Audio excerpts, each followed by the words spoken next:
코로나19 사태로 한국의 방역 사례들이 세계의 주목을 받고 있는 가운데 경기 선행지수 OECD에 속한 32개 나라 가운데 유일하게 한국이 상승했습니다. 예, 국내 경제 상황 진단해 보겠습니다. 시청자 여러분도 샵 0945 그리고 유튜브 댓글로 질문이나 의견 보내주시기 바랍니다.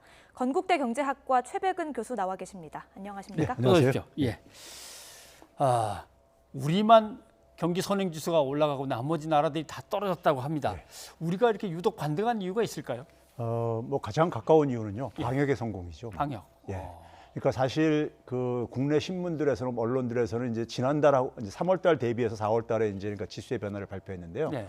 3월달은 사실 기준이 될 수가 없고요. 한창 코로나 사태가 나라들마다 진전되고 이랬기 때문에 예. 지난 연말 그러니까 12월달 대비해가지고 보게 되면요. 우리나라만 유일하게 플러스로 사실 지난해 세계 경기가 이렇게 후퇴하면서 다들 이렇게 떨어지고 있었는데 예. 우리는 오히려 그러니까는 코로나 이 상황에서 오히려 그러니까 반전을 한 이런 모양이고. 예.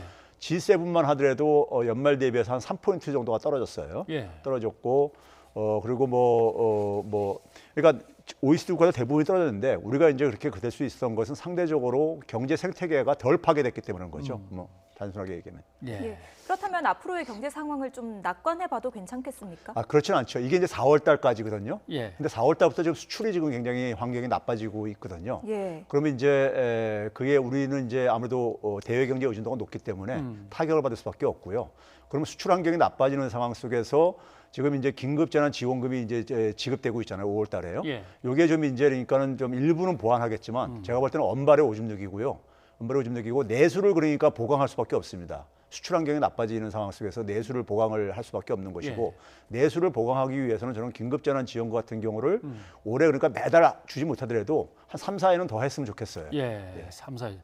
어쨌든 올해는 뭐 마이너스 성장은 어쩔 수 없겠죠. 저는 한 3, 4회 정도 하게 되면은 플러스도 가능하다고 보고 있습니다. 그렇습니까? 예. 예. 근데 그게 한 GDP 대비해서 한 2% 정도의 예산이면 되거든요. 지원이요. 예. 그리고 바닥이 어떻습니까? 이게 아직 완전히 떨어진 건 아니고 더 떨어졌다가 쭉 가겠습니까? 그렇죠. 지금 바닥은 지금 확인할 수 없는 상황이고요. 예. 왜 그러냐면 우리도 지금 그러니까 그 2차 파동이 지금 우리가 최근에 이제 겪었듯이요. 그렇죠. 지금 뭐 주요 국가들도 지금 경제가 워낙 안 좋다 보니까는 할 수 없이 지금 경제 재개를 하고 있지만은 사실 2차 파동을 얼마든지 그러니까 잠복돼 있는 거거든요. 네. 그런 점에서 다시 2차 파동이 오게 되면은 경제가 그러니까는 사실 그 이 정상화된다는 것은 기대하기 힘들기 때문에 그런 점에서는 이제 그 지금 바닥이 어디냐를 지금 점치기에는 너무 이르다고 보고 있습니다. 예, 알겠습니다.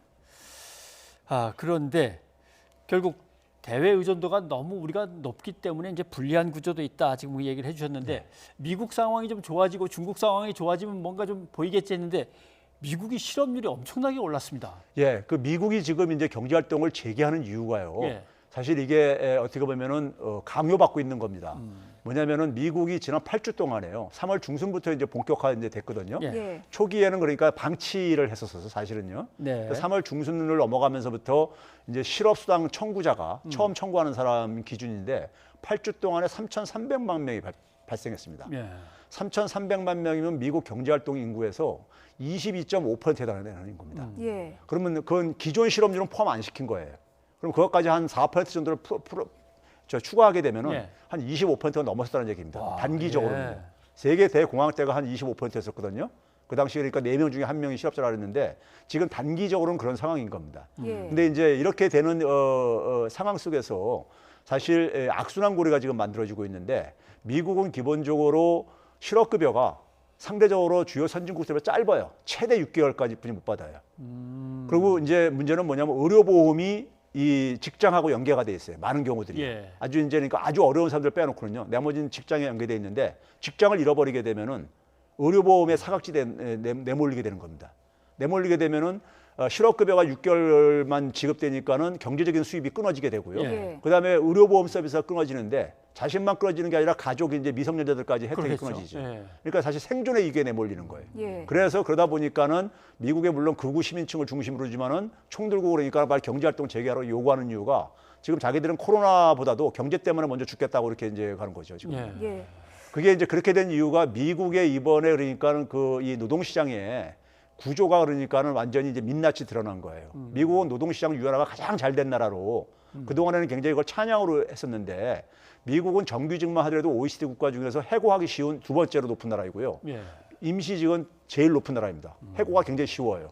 그런데 해고가 쉬우려면은 반면에 사회 보장 시스템이 제일 뒷받침이 돼줘야 되는 거예요. 네. 근데 사회 보장 시스템은 약하면서 해고하기 쉬우니까는 이게 참극으로 이제 빚어지는 겁니다. 예. 그러다 보니까 경제 활동을 할 수 없이 재개하는데 이게 지금 코로나가 통제가 안 된 상태 속에서 재개하게 되면은 우리보다 더 심한 2차 파동이 발생하리라는 것을 우리가 쉽게 뭐 예고할 수 있는 거죠, 사실은요. 예, 실업에서 의료보험으로 이렇게 문제가 이어지고 있는데요. 우리나라와 좀 비교해 보면 어떻습니까?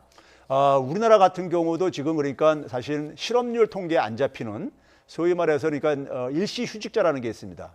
그게 지금 연속 지금 그러니까 한 110만 명대에서 한 160만 명대까지 이렇게 발생하고 있는데 이게 사실상 이제 그러니까 잠재적인 실업자라고 좀 봐야 되는 부분들이고요. 예.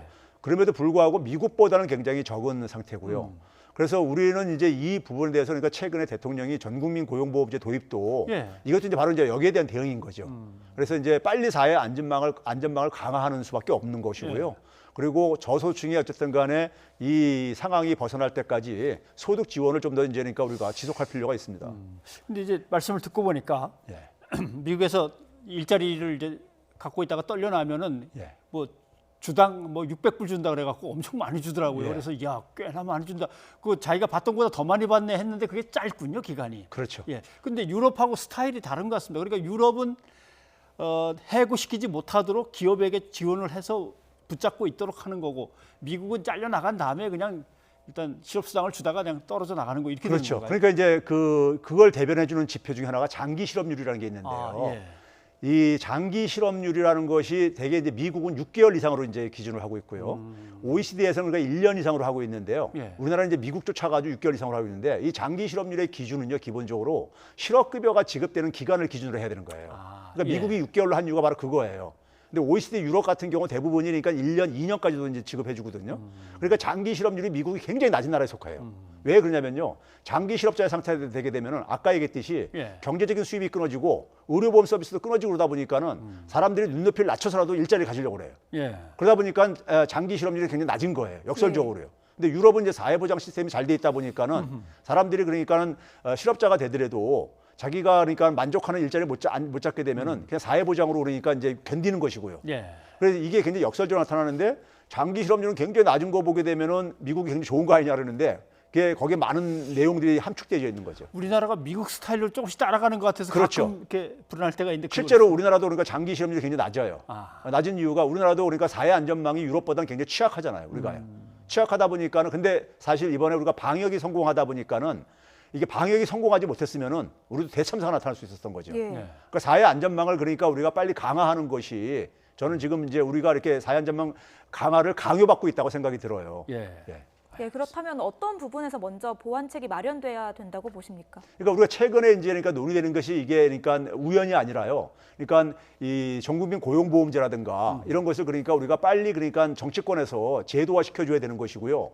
그리고 더 나아가서는 제가 지난 시간에도 한번 소개했지만은 그 국가가 고용 보장제를 그러니까 일정한 범위 내에서는 해주고 그리고 이제 그러니까 우리가 특히 이제 저소득층에 대해서 그러니까 사실 그 사회 안전망을 조금 더 촘촘하게 좀 설계할 필요가 있는 거죠. 예, 알겠습니다.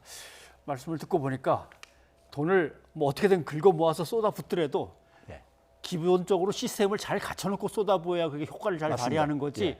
막 그냥 정신없이 쏟아부어 가는 맞습니다. 건 예. 아니군요. 예. 아, 어렵습니다. 예, 최 교수님 오늘 도움 말씀 고맙습니다. 네, 감사합니다.